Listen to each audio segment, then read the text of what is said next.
Hello à tous et à toutes, c'est Animal Nation, Eric Fav Family. Voilà, je suis de retour à Los Angeles depuis samedi et nous sommes samedi soir et nous sommes mardi soir.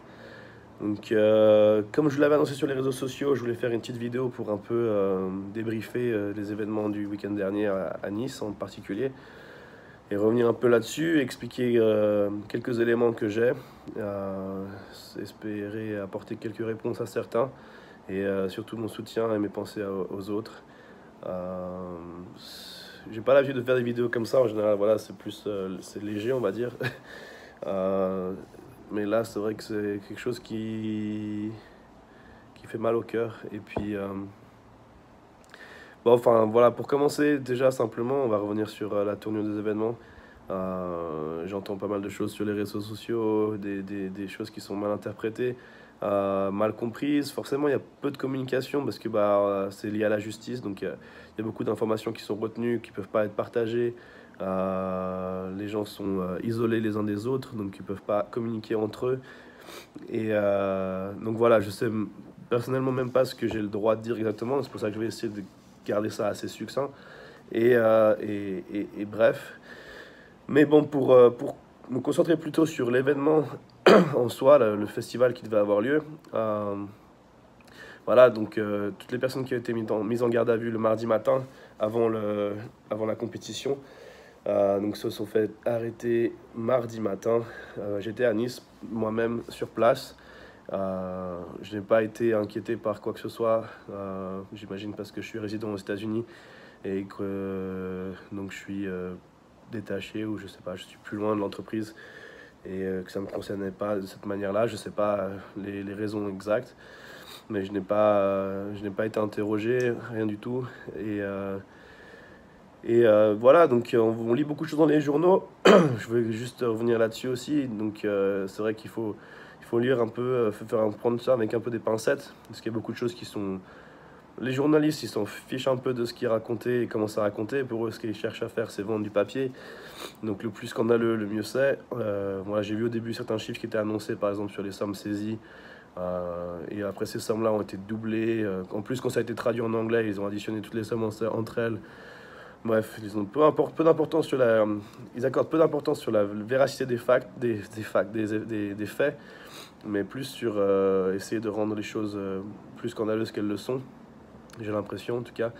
Je ne sais pas, j'ai pas pu parler à la police ou les procureurs ou les personnes en charge de cette investigation, donc je ne sais pas exactement, j'en sais pas vraiment plus que ce qui est écrit dans les journaux, mais ce qui est sûr, c'est que dans les journaux, il y a beaucoup d'erreurs. Par exemple, il nous raconte que euh, Eric a été arrêté à son domicile. Son domicile est même pas en France, donc il n'a pas été arrêté en dehors de la France. Et s'il a un domicile en France, c'est à Lyon et il s'est fait arrêter, ce que je sache, à l'hôtel à Nice. Donc déjà ça, c'est pas, c'est même pas, comment on dit, précis. Donc après, je vous laisse imaginer la suite. C'est plus de 30 personnes qui ont été mises en garde à vue. Euh, voilà, on mentionne une somme de 10 000 ou 20 000 euros cash quelque part, puis 120 000, 130 000 euros ailleurs.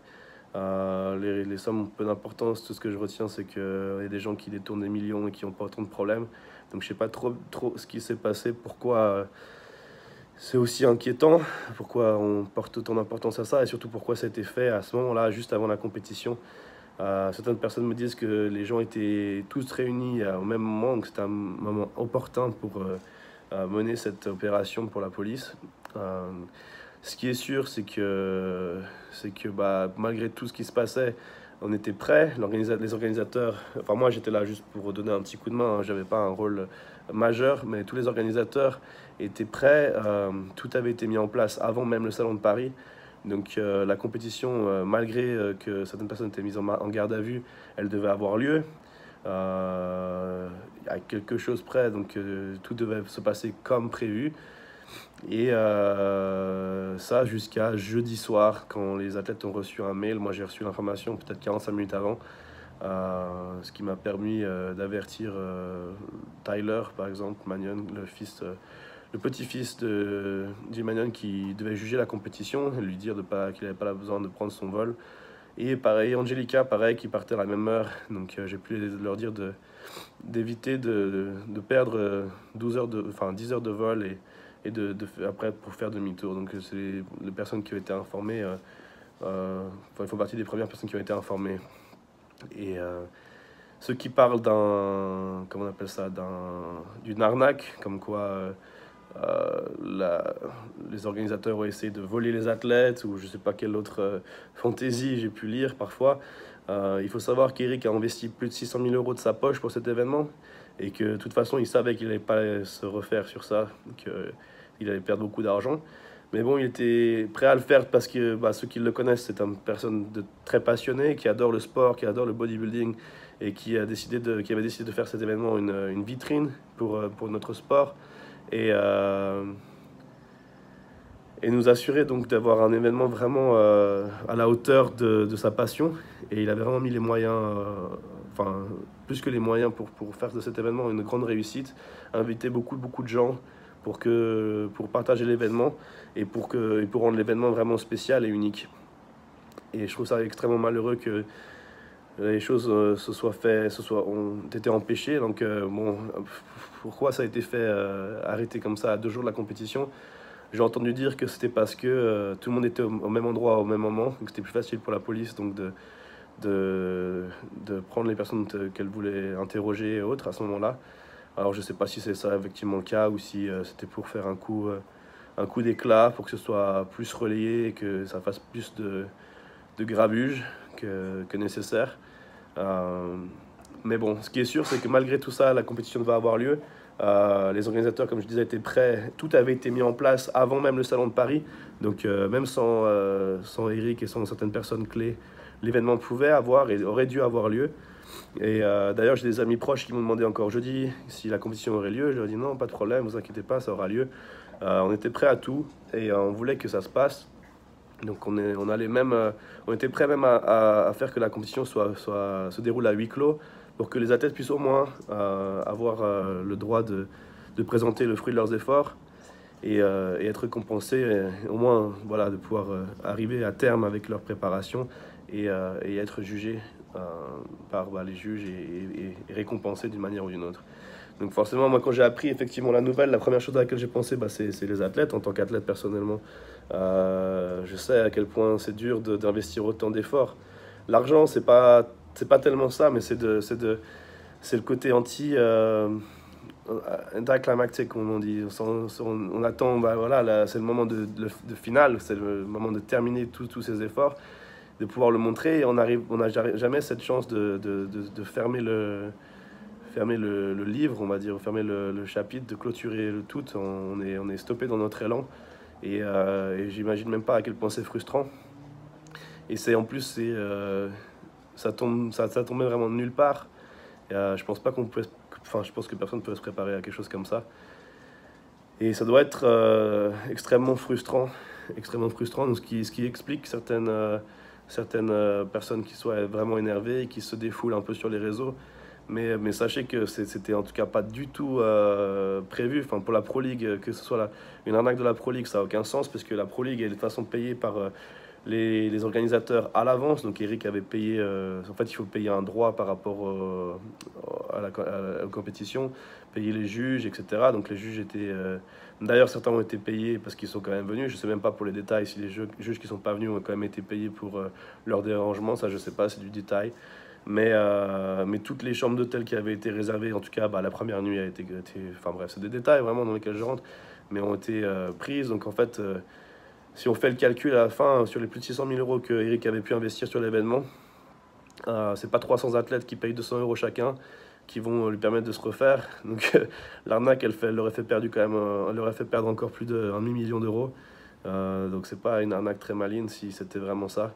Et donc ça bénéficie vraiment à personne, si ce n'est le gouvernement, ou en tout cas les gens qui sont contre le bodybuilding, qui ça leur permet de pointer leur doigt à nous en se moquant encore une fois.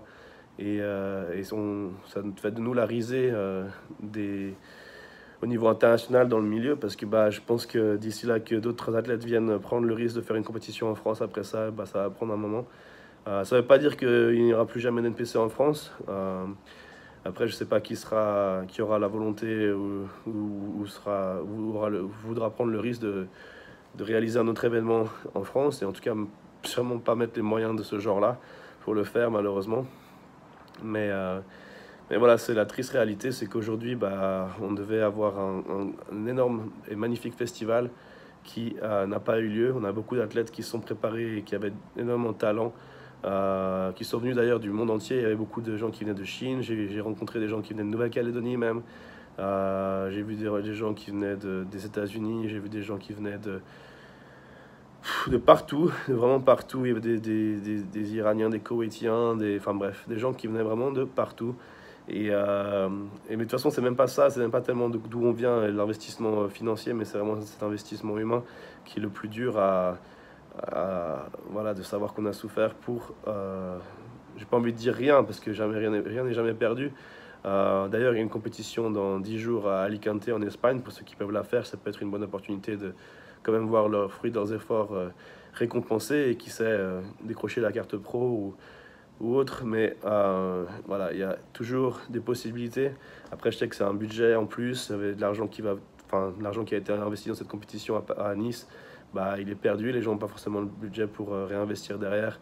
Et donc, voilà, voilà, je sais même pas quoi dire, je suis vraiment désolé pour toutes ces personnes-là. En ce qui concerne Eric Favre, pour l'instant, on n'en sait pas trop plus. Enfin, personnellement, j'en sais pas trop plus, je sais pas très bien. Je sais même pas moi encore exactement à qui je peux parler dans l'entreprise. J'essaie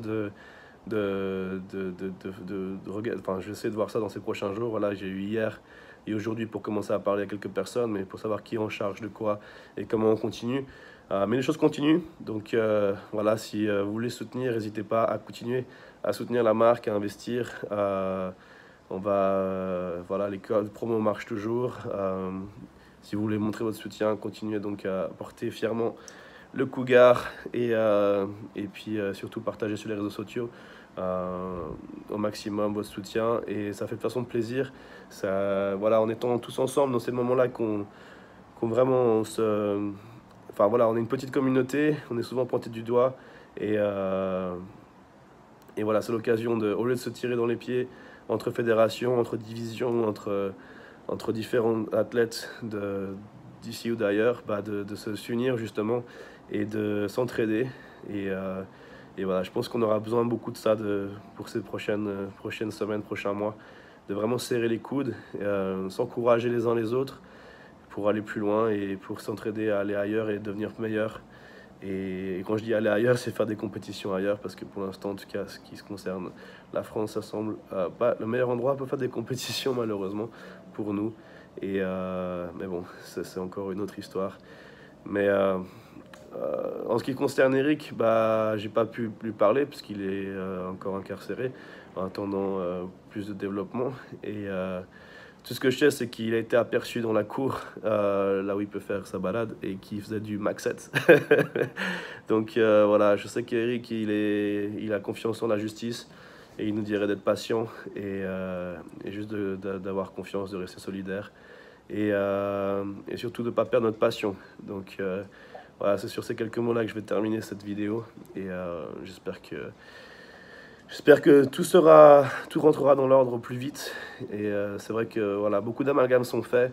Il faut retenir que beaucoup de personnes ont été interrogées, des choses ont été faites en grand pour ça. Pourquoi ça a été fait à ce moment-là aussi, c'est vraiment frustrant pour beaucoup. Mais à la fin, il faut juste voilà, ce qui est fait est fait. Il faut se tourner vers l'avenir, et continuer à soutenir. Voilà, c'est tout ce que j'ai à dire pour l'instant. Si j'ai plus d'informations, je ferai une autre vidéo, et si beaucoup de questions arrivent et que j'ai des éléments de réponse, je tâcherai d'y répondre dans une autre vidéo. Mais pour l'instant, c'est tout ce que j'ai pour vous. J'espère que ça permettra d'apaiser certains esprits, mais voilà. Restons tous solidaires. Allez, ciao, ciao. Boum.